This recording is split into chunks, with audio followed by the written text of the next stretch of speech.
Mark, like a leisurely cowboy, chased, but the other, like a wild colt, vanished in a turn. Meanwhile, Bashaw, nose bleeding, was furious. Mei Cheng lost more than he gained in trying to steal a chicken. But when he saw Mark rushing back, Bashaw suddenly turned into a goofy character, as if half of what just happened had vanished from his brain. If it weren't for that earlier scene, no one would believe he was pretending. But what was he really after? Just yesterday, Bashaw was splashing around like a kid in the pool. With others admiring his pool model skills, he had to pretend to be innocent. But when he turned his head, he spotted a familiar figure. It was the one who almost sent Dojun to the moon. Caught, he grabbed Bashaw's shirt, revealed the strange photo, and bolted. Luckily, Bashaw's swift action followed the plan. But now, he acts like a ninja, negotiating earnestly. Too bad the other guy wasn't interested in a long chat. He grabbed a shovel and dove into the thick forest. Watching the only lead slip away, an angry Bashaw had to think of something else. Having been here for over 20 years, he knew this land like the back of his hand. Now, with a clear clue, Bashaw was like a light bulb being turned on, grabbing his shovel and moving out without hesitation, only to the target was actually the campsite. And due to recent attacks, Mark decided everyone should take turns keeping watch, like they were having a night cinema. But for those confident folks, this was a real bummer. You know the saying, no risk, no reward. Even if it took their lives, they had to. Mark snuck to the camp's back, found direction with his compass, and dug frantically. But he didn't control their strength well. Suddenly, a loud bang startled the pigeons, with the professional bird catchers coming to investigate. What they found was a freshly dug pit, and the one inside. Mark and he knew, if digging that hastily, there must be treasure buried. The locals knew the secrets hidden on this little island. They all jumped in to continue digging along the pit. With a loud bang from the ground, everyone knew they had hit treasure, but when a head popped out, they were all left dumbfounded. Was he planning on making some bone broth? They kept digging, but all they found was a complete skeleton, nothing else. To uncover this guy's true motives, they came up with a brilliant plan: fishing. They just needed to wait patiently for the fish.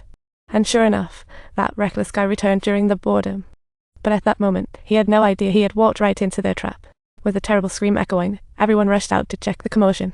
Whether this guy was unlucky or the plan too clever, he got stepped on and immediately pretended to be dying. Mark's kick sent him straight to dreamland. When he woke up, everyone was interrogating him. But when they asked him questions, it was like talking to a wall. He didn't say a single truth.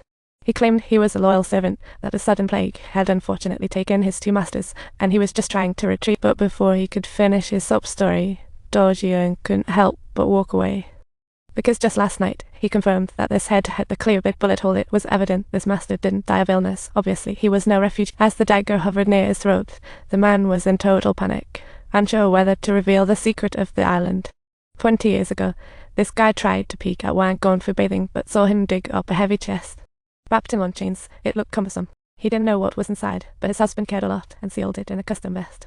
He hurried home, boasting to Wang Gong for that he was about to possess the craziest Pandora's box in the world. Little did the excited old man know, his every word was being eavesdropped. Seeing the goddess like Wang Gong glowing with beauty, flames ignited in the sky. Following the "if I can't have it, no one can" philosophy, he brutally killed the duo, but the outcome left him utterly desolate. When he pried open the heavy lock, what appeared wasn't a legendary treasure. It was a sign that said, "You're an idiot." Plus a box full of well-rounded. This man thought had become the pirate king, only to have reality slap him across the face.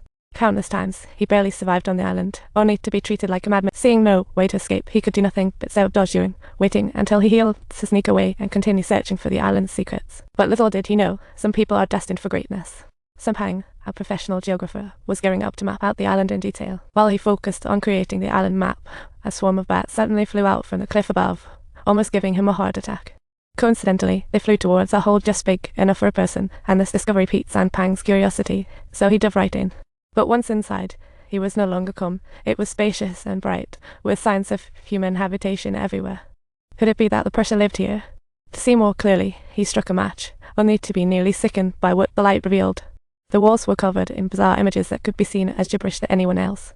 But for Sampang, this was a navigational guide of epic proportions. Sampang pinpointed an important location. Could there be astonishing secrets buried here? Excited, Dojun didn't waste a moment. He grabbed his hand-drawn map and started searching. But he never expected the treasure would actually be. It was just that the person had the wrong direction. According to his measurements, the treasure was right beneath the candle tower he built. Unbelievable. Now that he pinpointed the actual spot, Sampang decided to sneak into the little candle tower while everyone napped. He found that the door was locked with ropes. Once he was ready, he began prying up the bamboo floor with his shovel. But the whole room was a mess from digging, and Sampang still hadn't found the treasure. Just as he was about to give up, his shovel got stuck. Could it be he had found something?